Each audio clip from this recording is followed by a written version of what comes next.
نحمده ونصلي على رسوله الكريم اما بعد فاعوذ بالله من الشيطان الرجيم بسم الله الرحمن الرحيم يا أيها الذين آمنوا اتقوا الله صدق الله العظيم۔ میرے عزیز دوستو، بزرگوں اور نوجوان ساتھیوں، آج میں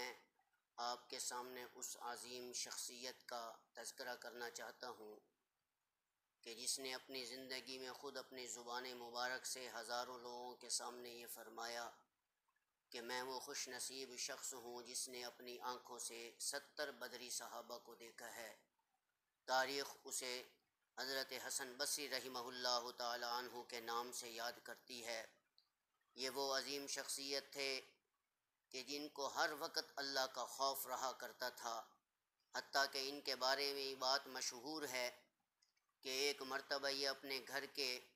چھت کے اوپر بیٹھ کر اللہ کے خوف میں اتنا رو رہے تھے کہ ان کے آنکھوں سے نکلنے والے آنسوں سے پورے گھر کا صحن تر ہو گیا۔ پھر روتے روتے بیمار ہو گئے۔ ان کے مریدین کو پتہ چلا تو یہ سب حضرت کی تیمارداری کے لیے جب ان کے گھر تشریف لائے، لوگوں نے گھر کا صحن جب گلا دیکھا تو ان گھر والے لوگوں سے پوچھا کہ آج تو آسمان بھی صاف ہے، کوئی ابر آلود نہیں ہے، کوئی بارش نہیں ہوئی، لیکن یہ صحن جو ہے یہ گیلا کیوں ہے؟ تو انہوں نے فرمایا کہ اصل میں آج رات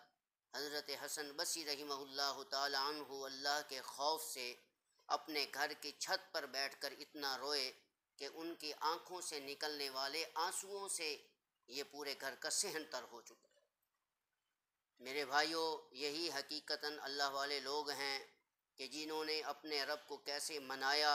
صحابہ کرام کی زیارتیں کرنے کے باوجود، اچھی زندگی گزارنے کے باوجود، حالانکہ خود محدث ہیں، اللہ کے ولی ہیں، عبادت گزار ہیں، اس کے باوجود خوف خدا کا یہ عالم ہوتا تھا۔ اگر اللہ ہمیں اپنا یہ خوف نصیب فرما دے تو پھر یاد رکھیں ہم بھی اسی بات میں شامل ہو جائیں گے جو بات حضرت جبرائیل امین علیہ الصلاۃ والسلام نے جناب رسول اللہ صلی اللہ علیہ وسلم کو بات فرمائی کہ فرمایا، اے اللہ کے رسول، جس آپ کے امتی نے خوف خدا میں ایک آنسو کا قطرہ بھی گرا دیا، اللہ اس پر جہنم کی آگ کو حرام کر دیں گے۔